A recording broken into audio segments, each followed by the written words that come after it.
देखो प्रश्नावली 4 चैप्टर 11 का क्वेश्चन नंबर 4 इसी में आए थे। क्वेश्चन 3 तो बता दिया था ना, नदी की चौड़ाई याद कीजिए वाला। क्वेश्चन 4 देखो क्या बोल रहे हैं, सिद्ध कीजिए कि दो समरूप त्रिभुजों के क्षेत्रफलों का अनुपात उनकी संगत माध्यिकाओं के अनुपात का वर्ग होता है। दो समरूप त्रिभुजों का क्षेत्रफल का अनुपात, अरे मैं 5वां क्वेश्चन पढ़ दिया क्या? हाँ चौथा देखो, गलती से 5वां में कूद गया। यदि दो समरूप त्रिभुजों के क्षेत्रफल बराबर हैं तो सिद्ध कीजिए वो त्रिभुज क्या है, सर्वांगसम है। ठीक, अभी तक क्या समझते थे, सर्वांगसम रहता था हम उसको बराबर सिद्ध करते थे। अब सर्वांगसम है, क्षेत्रफल बराबर है तो वो सर्वांगसम है, ये सिद्ध करना है। तो ये तो जानते हैं, यदि किसी दो त्रिभुज की जो भुजा है और कोण है वो समान है, मतलब वो त्रिभुज क्या होगा, सर्वांगसम होगा। और ये सर्वांगसम का चिन्ह है, पढ़े हो ना। दो त्रिभुज मान लो ऐसे बना है, एक और ये एक दो, तो दोनों का ये कोण बराबर होगा, साथ में ये भुजा भी बराबर होगा, मतलब ये संगत भुजाएं बराबर होंगी ना, तो ये वाला संगत भुजा बराबर होगा, ये संगत भुजा भी बराबर होगा। ठीक, तीनों संगत भुजाएं और तीनों संगत कोण क्या होंगे, बराबर होंगे, तब वो त्रिभुज क्या होगा, सर्वांगसम होगा। समझ आया ना। तो सर्वांगसम लाने के लिए हमें क्या करना है, या तो तीनों कोण को या तीनों भुजा को क्या करना पड़ेगा, बराबर सिद्ध करना पड़ेगा। दोनों त्रिभुज में ये बताना है कि पहले त्रिभुज का संगत भुजा दूसरे त्रिभुज के संगत भुजा के बराबर है, या तो पहले त्रिभुज का संगत कोण दूसरे त्रिभुज के संगत कोण के बराबर है। समझ आया। चौथा देखो, दो त्रिभुज बोला है ना जिनका क्षेत्रफल क्या है, बराबर है, तो हमें उनका सर्वांगसम है ये सिद्ध करना है। तो दो त्रिभुज बना लो, ये पहला त्रिभुज और ये दूसरा त्रिभुज, A B C P Q R. देखो दोनों का क्या है, क्षेत्रफल बराबर है, ये हमें क्वेश्चन में दिया है। और याद करो, दिया है एरिया ए बी सी, मतलब ए बी सी का एरिया क्षेत्रफल, वैसे ही area P Q R question में बोल दिया है, एरिया ए बी सी बराबर एरिया पी क्यू आर, मतलब पहले त्रिभुज का क्षेत्रफल बराबर दूसरे त्रिभुज का क्षेत्रफल, क्वेश्चन में ही दिया है। तो एक प्रमेय पढ़ाया था, याद है, जिनकी संगत भुजाएं अनुपातिक होती है तथा उसके वर्ग के बराबर होती है। देखो ए बी भुजा लिया मान लो मैंने यहाँ से, कौन सा प्रमेय है, प्रमेय का नाम नहीं, थेल्स प्रमेय कहाँ से आएगा, अभी जस्ट इसी के पहले दिया है ना, प्रमेय नंबर 7 में दो समरूप त्रिभुजों के क्षेत्रफलों का अनुपात संगत भुजाओं के अनुपात के वर्ग के बराबर होता है, जस्ट इसी के पहले पेज में है। तो प्रमेय 7 है ना, वो 7 प्रमेय से, इसको लिखना मत प्रमेय 7 से, मैं ऐसे ही बता रहा हूं।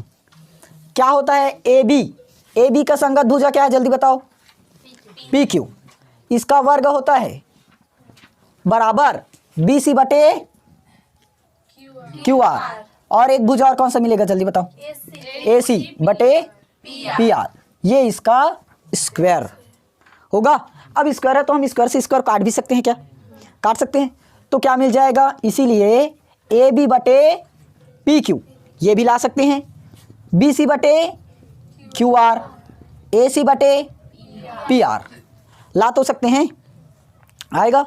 क्यों आया ये, अब देखो ये इतना तो आया, इस प्रमेय से आया। अब चूंकि दोनों त्रिभुज का क्षेत्रफल क्या है, बराबर है, दोनों त्रिभुज का क्षेत्रफल बराबर है, इसीलिए क्या होगा, ये ए बी है, तो जब भुजा बराबर रहेगा तभी तो पूरा बराबर आएगा। क्या, यदि मान लो ये इस तरह से अभी ऐसे बना है, मैं एक त्रिभुज को ऐसे बना देता हूँ और एक त्रिभुज को ऐसे बना देता हूँ, अब होगा क्या, इसका क्षेत्रफल तो हमें ज़्यादा बड़ा दिख रहा है क्योंकि भुजा बड़ी हो गई, जितना ज़्यादा उसकी लंबाई करते जाओगे वो उतना ही ज़्यादा क्षेत्रफल घेरेगा ना। जैसे ये एक छोटा सा खेत है, तो अब ये पहला हुआ और ये वाला दूसरा खेत हुआ, पहले वाले का ज़्यादा है या दूसरे वाले का क्षेत्रफल ज़्यादा है, क्यों, क्योंकि इसका भुजा मतलब लंबाई और चौड़ाई क्या है, बड़ा है ना। और यदि मैं इसी को दोनों को अब बराबर कर देता हूँ, दोनों की भुजाएं क्या है, बराबर, तो अब बताओगे क्या किसी का जो क्षेत्रफल है वो बड़ा है छोटा है, दोनों क्या होंगे? बराबर। क्यों बराबर हुआ? क्योंकि दोनों एक। हाँ, क्योंकि दोनों की भुजाएं एक है, समान है। तो बराबर कब होता है? जब भुजाएं समान हो। तो कौन कौन सा भुजा है? एक भुजा ए बी, तो इसकी भुजा कौन सा है? P Q. वैसे ही B C is equal to Q R और A C is equal to P R. आया? भुजा भुजा भुजा तीनों सिद्ध कर दिए। भुजा भुजा और भुजा सर्वांग समता प्रमेय से क्या है? त्रिभुज ए बी सी सर्वांग सम है किसके? पी क्यू आर के। यही हमें प्रूफ करना था। हो गया? समझ आया ना? प्रमेय यूज हुआ है और एक इसका छोटा सा थ्योरी लॉजिक बराबर है करके बस सिद्ध कर दिए। पांचवा क्वेश्चन बनाओगे क्या? एक क्वेश्चन कहाँ से बनाओगे? बताता हूँ, देखो पांचवा जो अभी पढ़ रहा था, पांचवा क्वेश्चन वही वाला है ना। देखो क्या बोला है, सिद्ध कीजिए कि दो समरूप त्रिभुजों के क्षेत्रफल का अनुपात उनकी संगत माध्यिकाओं के अनुपात का वर्ग होता है। संगत माध्यिकाओं के अनुपात का वर्ग होता है, ये सिद्ध करना है। पांचवा, दो त्रिभुज इस बार भी बनाना है, लेकिन क्या लेना है? पिछली बार क्षेत्रफल बराबर है दिया था, लेकिन इस बार क्षेत्रफल का अनुपात निकालना है। मतलब त्रिभुज, एक त्रिभुज का क्षेत्रफल बटे दूसरे त्रिभुज का क्षेत्रफल अनुपात में। तो ये बना लेते हैं दो त्रिभुज सेमली ए बी सी। कहाँ मिटा है उसको? ये वाला पी क्यू आर। देखो हमें निकालना क्या है? सिद्ध करना है, सिद्ध करना। और कुछ दिया तो नहीं है ना क्वेश्चन में? यदि दो अरे सिद्ध कीजिए कि दो समरूप त्रिभुज के मध्य कोणों के वर्ग बराबर होता है। देखो क्या निकालना है? एरिया ए बी सी बटे एरिया पी क्यू आर, ये। और ऐसे करो, इस पर ना एक लंब डाल देते हैं। ये लो, इसको नाम m दो और इसको n दो। हो गया? ये सिद्ध करना है area of A B C बटे area of P Q R. उसी को सिद्ध कर दो ए एम बटे पी एन। पी एन है इधर, ठीक। ये लाते हैं। अब कैसे आएगा देखो, अब भी जो प्रमेय बताया था उसी के अकॉर्डिंग लेते हैं। त्रिभुज ए बी सी व त्रिभुज पी क्यू आर में ए बी बटे पी क्यू पूरे का, वैसे ही बी सी बटे क्यू आर पूरे का स्क्वायर, ए सी बटे पी आर, ये उसका स्क्वायर हो गया। अब देखो यहाँ से दो त्रिभुज और मिलेगा।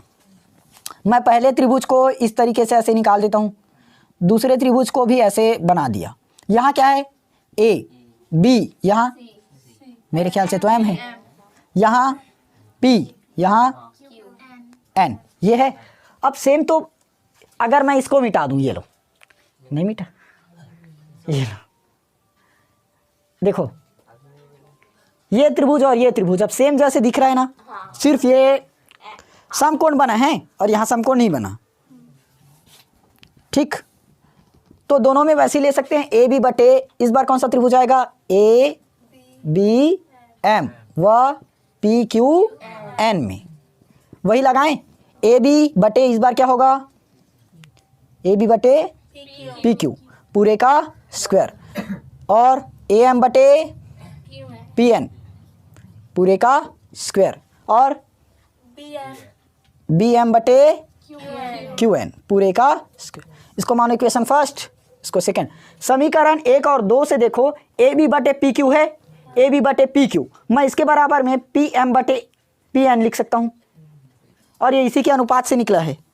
देखो area of A B C, इससे हम लोगों ने ये वाला निकाला, और ये area of P Q R इससे नीचे वाला निकला। तो हमें सीधा क्या करना था? ए एम बटे पी एन। तो area of B C A B C बटे पी क्यू आर, उससे क्या निकला? ये इतना चीज़ निकला, और ए एम बटे पी एन हमने ये दोनों त्रिभुज से निकाल लिया। आया? तो दोनों का अनुपात निकल गया, बराबर हुआ। इसीलिए एरिया ऑफ या त्रिभुज ए बी सी बटे त्रिभुज पी क्यू आर बराबर ए एम स्क्वायर बटे पी एन का स्क्वायर, वर्ग होता है करके बोला है ना क्वेश्चन में। हाँ, अनुपात का वर्ग होता है। देखो ए बी का स्क्वायर निकला बटे पी क्यू का स्क्वायर, इसके बराबर में हम क्या ले सकते हैं, ए एम बटे पी एन, वही चाया। या तो बी सी बटे क्यू आर निकाल देते तो वहीं निकलता। कोई भी एक भुजा को कर लो बस, ए बी बटे पी क्यू, ए बी बटे पी क्यू, इसके बराबर में क्या निकाले, ए एम बटे पी एन। तो इसके बराबर में क्या लिख सकते हैं, इस जगह पर ए एम बटे पी एन, दोनों हो गया बराबर, तो इसके बराबर में आ गया। तो समीकरण 1 और 2 से ये हो गया प्रूफ। समझ आया?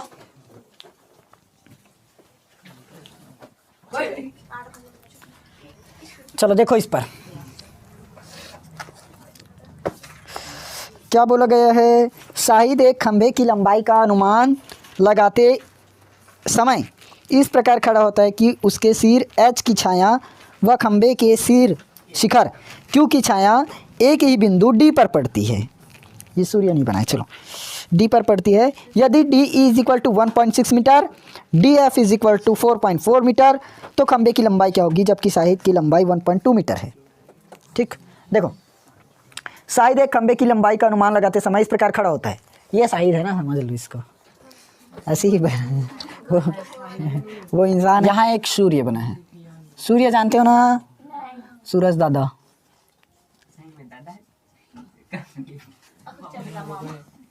ठीक, देखो शाहिद एक खंभे की लंबाई का अनुमान लगाते समय इस प्रकार खड़ा है।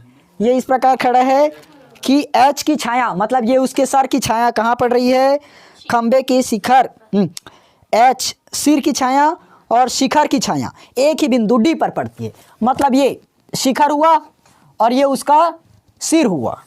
जैसे यहीं पर एक खड़े हो कोई इंसान, वहाँ से सूर्य की छाया और कोई खंभे की, मतलब अपने खुद की सिर की छाया, और कोई खंभा है पीछे तरफ उसकी छाया, दोनों छाया क्या हो रही है, एक ही बिंदु पर पड़ रही है, मतलब एक ही जगह जा रही है, खंभे की और जो इंसान है उसकी।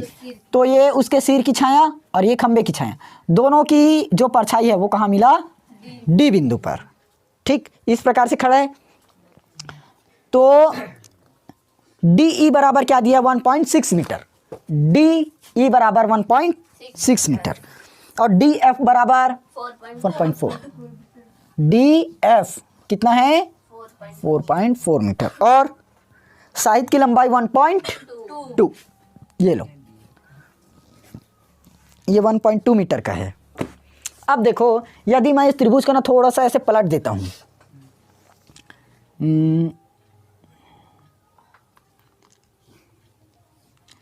ये, और यहाँ से काटा, कौन सा प्रमेय जैसा दिख रहा है, थेल्स प्रमेय आया।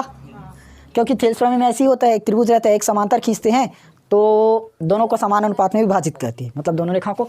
तो यहाँ पर ए बी सी लिए थे क्या पहले, और यहाँ ई और एफ नहीं लिए थे, डी ई लिए थे, ये डी और ई। तो क्या बना था, क्या बना था,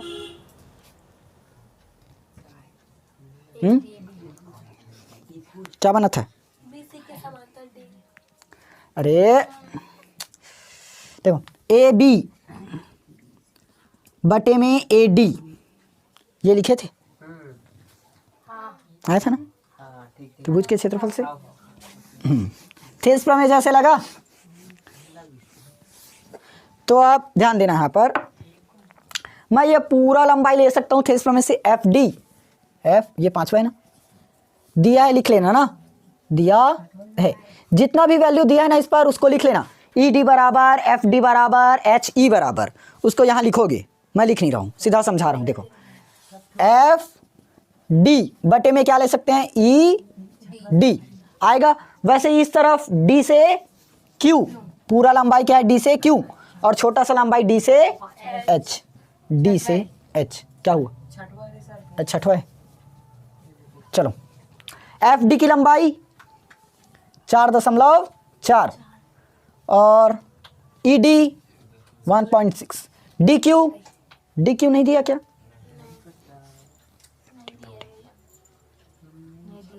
नहीं दिया? इसको वह वाला मत लो तुम, ऐसे करो। यहाँ पर ना एफ डी बटे ई डी लिए, एफ डी बटे ई डी। वैसे इस तरफ लो, क्यू से एफ, क्यू एफ, उससे छोटी कौन सी है? E H, E H. पहले बड़ा वाला भुजा लिए ना, उसके बाद छोटा वाला, तो सेम वैसे ही यहाँ पर आएगा। देखो F D 4.4, E D 1.6, Q F यही पता करनी है क्या? देखो तो क्या निकालना है? खंबे की लंबाई, ये यही तो है क्या? खंबा, इसी की लंबाई पता करनी है। इसको मान लो x मान लेते हैं, ठीक। खंबे की लंबाई को क्या मान लिए?